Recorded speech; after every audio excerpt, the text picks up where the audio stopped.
this whole arc, though, of like really being guilty about the events of Age of Ultron.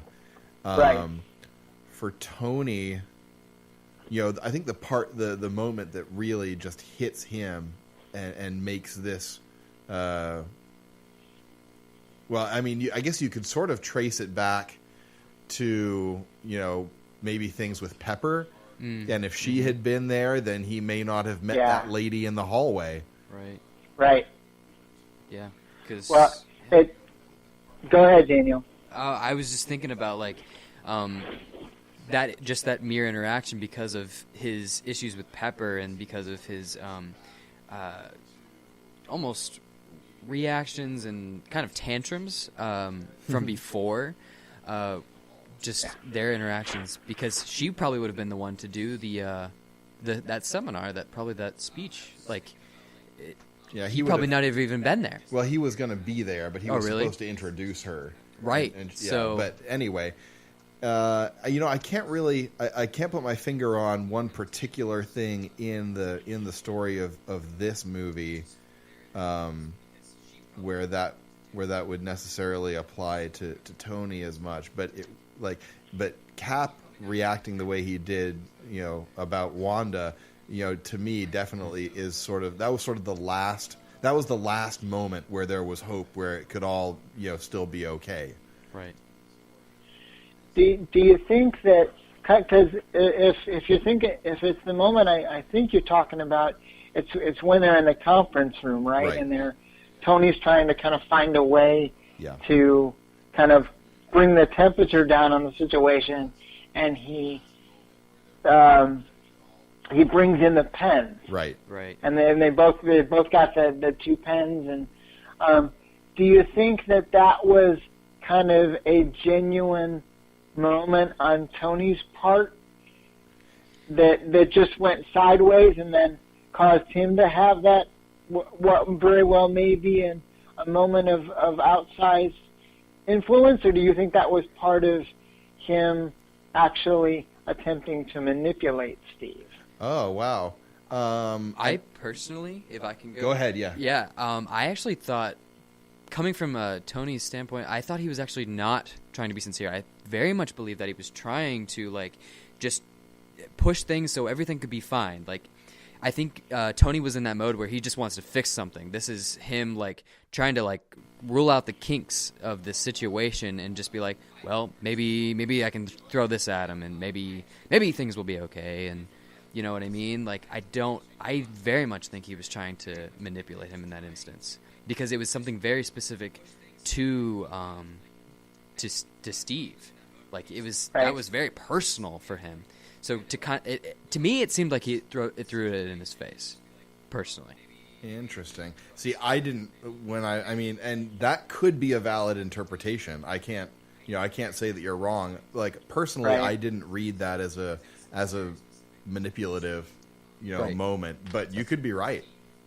I don't know, but that's how it felt to me because of who Cap is and because of where Tony comes from, is what I'm saying. Right. Interesting. And how, whether they like it or not, because of Tony's father, Howard, they have this mutual shared history that that normally you wouldn't have, but because events have, played out the way they have, there's so much wrapped up in Tony's connection to Steve and Steve's connection to Bucky, and Bucky's, we find out tragic connection to Tony, and there's so much there. I mean, one of the questions that this movie raises for me that I'd be fascinated to hear from both of you guys is, Tony is so much, to such a great degree, he's wrapped up in, like we've said, the guilt of the events in Sokovia in Age of Ultron, because he's trying to do this thing to ameliorate his own guilt. Does that justify him wrapping his team into it in order to not only fix the situation on one level, but also attempt to kind of fix himself and fix what he's feeling, or is there an inordinate degree of selfishness ultimately to what he's even trying to do to fix the situation? Right. I think personally that he is being selfish in some ways, even though he's trying to look at the bigger and larger picture of it all and try to take that all in. I believe he's going against the team's initial response to evil and the way they went about things, the way they did. I think he's going away from that completely. Yeah, and I think you're probably right to an extent, because even though at this point he's working with, within sort of systems of authority, right?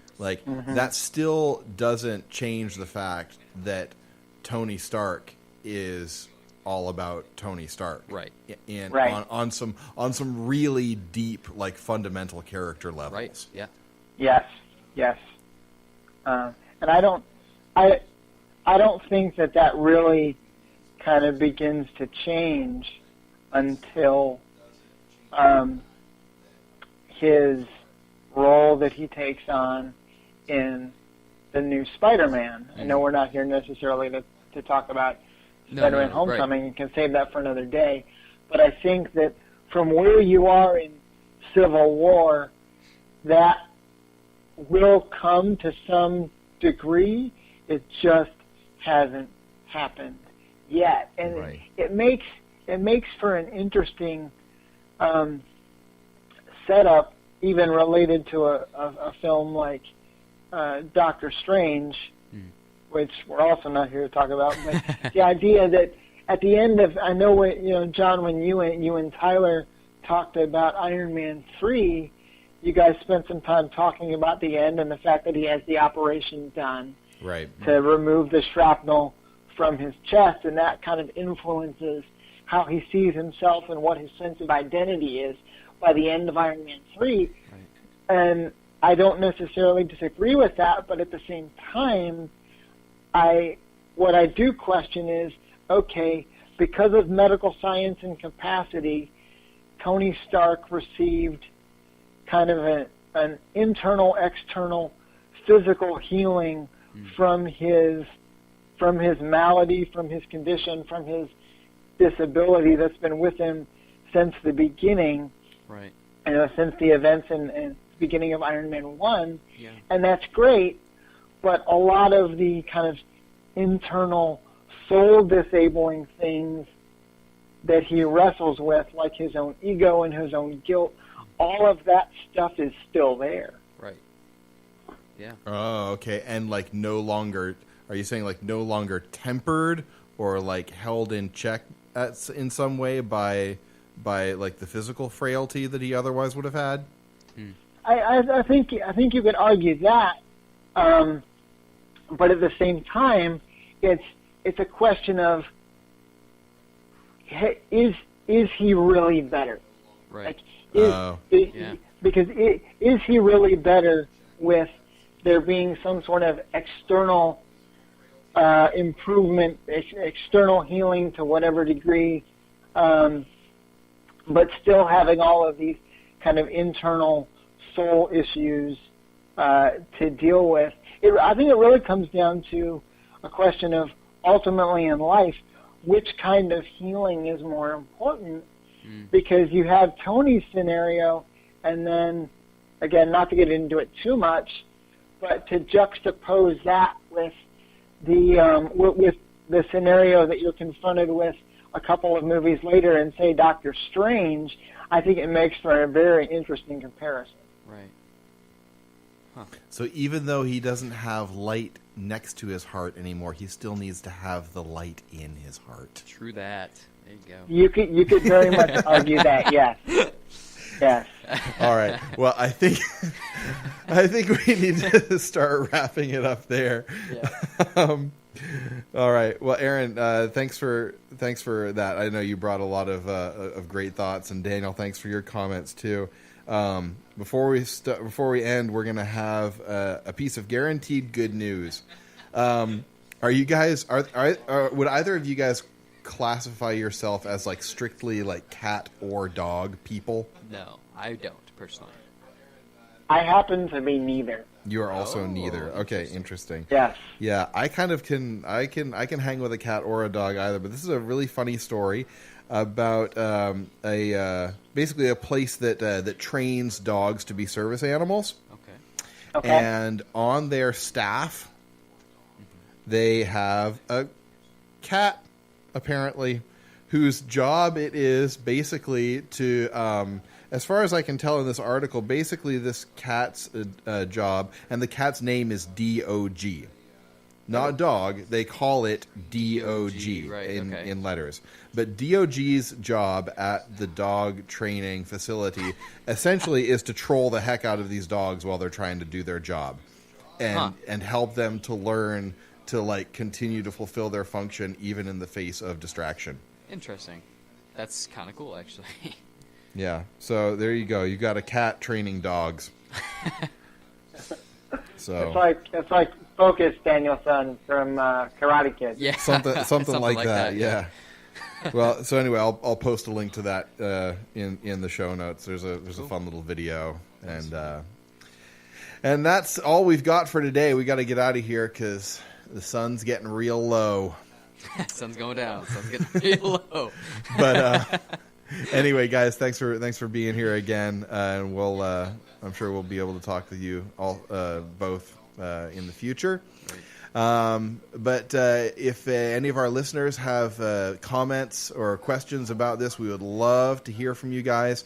And if you do have a moment, I would also super appreciate a rating and a review on iTunes. That helps our show to be more visible to people who are looking for shows like this. Right. And it is absolutely the best way to increase our reach. Also, if you could share when I post the episode updates that we've uploaded a new episode, if you could just share that to your Facebook wall, that really helps a lot too.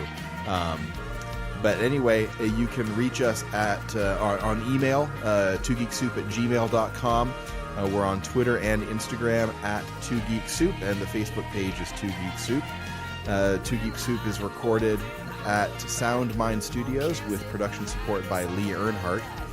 And even though it probably makes me the apathetic hall monitor, this podcast is a proud member of the More Than One Lesson faculty.